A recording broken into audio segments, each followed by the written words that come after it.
ఈ రోజు ఆదివారం అంటే మార్చి 22, 2026 భారత రాజకీయాల్లో ముఖ్యమైన రోజు. భారత రాజకీయాల్లో ప్రధాని నరేంద్ర మోదీ మరో చారిత్రక ఘట్టాన్ని నమోదు చేశారు.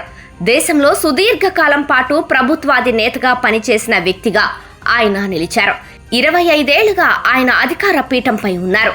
గుజరాత్ ముఖ్యమంత్రిగా సుదీర్ఘకాలం పనిచేసిన ఆయన ఆ తర్వాత 2014 నుంచి భారతదేశ ప్రధానిగా అధికారంలో కొనసాగుతున్నారు.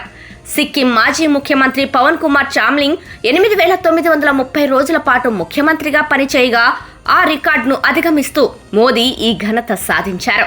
ముఖ్యమంత్రిగా అనంతరం ప్రధానిగా కొనసాగుతున్న పదవీ కాలాన్ని కలిపి మొత్తం 8931 రోజులుగా ప్రభుత్వ అధినేతగా మోదీ పనిచేశారు. ఇది దేశ చరిత్రలో కీలక ఘట్టంగా భావిస్తున్నారు. దశాబ్దాల పాటు కొనసాగిన ప్రజాసేవ నాయకత్వానికి నిదర్శనమైన ఒక అరుదైన అసాధారణమైన ఘనత ఇది.